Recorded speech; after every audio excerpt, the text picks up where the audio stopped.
Jadi memang kita menyepakati bersama-sama bahwa kita butuh penataan menyeluruh dari program MPK ini. Kalau bicaranya waktu tentu secepat-cepatnya, karena memang kan sebetulnya ada klasternya ya, ada klaster permasalahan. Jadi yang sebagian besar kan berjalan sesuai dengan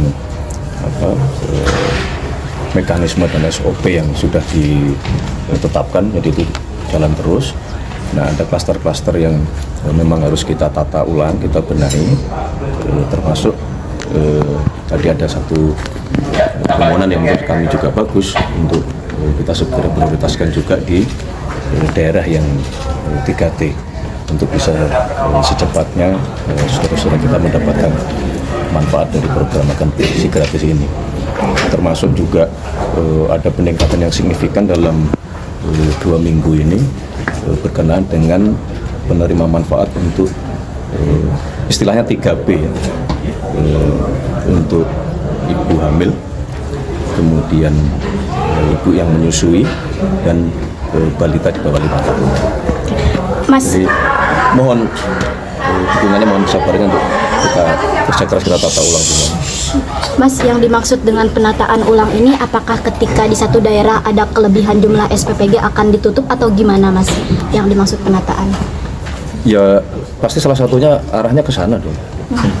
Tapi kan kita belum bisa hari ini mengatakan ditutup atau tidak. Namanya sedang ditata, kan dilihat ya, diinventarisir kondisinya seperti apa. Jadi kita juga tidak bisa langsung mengambil kesimpulan bahwa hanya mengacu kepada angka-angka, kan tidak. Kondisinya masing-masing tentu kan kita lihat berbeda-beda. Tetapi yang pasti harus semua itu sesuai dengan SOP, sesuai dengan standar, sesuai dengan prosedur gitu. Termasuk kalau mohon maaf ya, ada disebut nama-nama pemilik-pemilik SPPG gitu.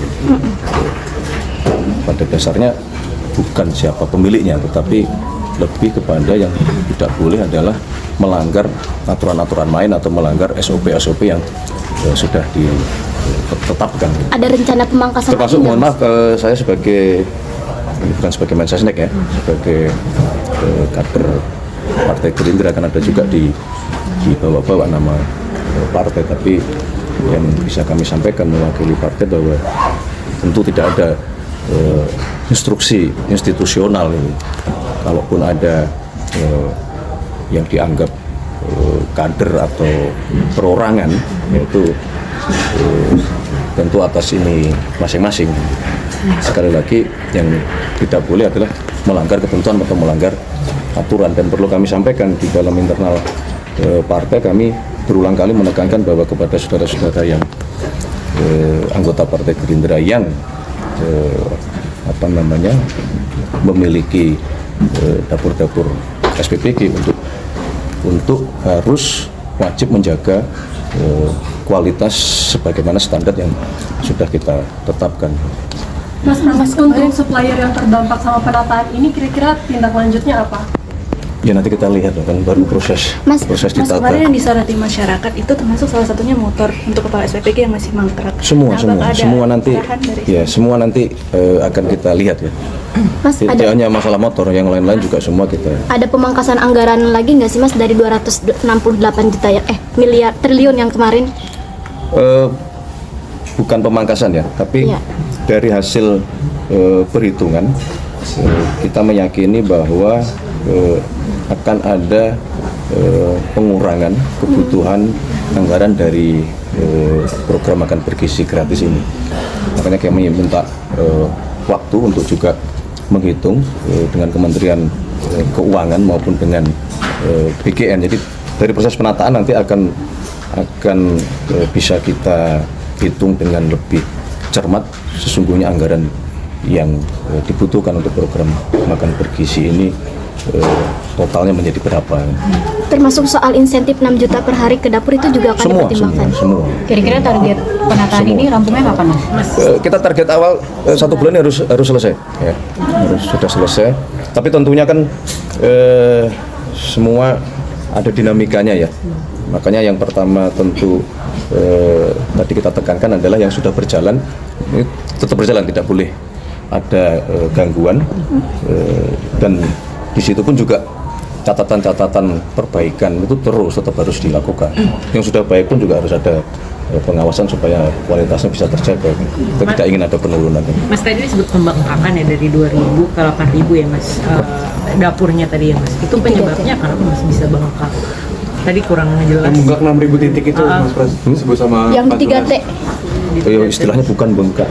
Data yang kita dapatkan seperti itu, yang dalam proses penataan ke depan itulah yang kita ingin inventarisir apakah jumlah tersebut sesuai dengan yang kita perlukan atau kita butuhkan.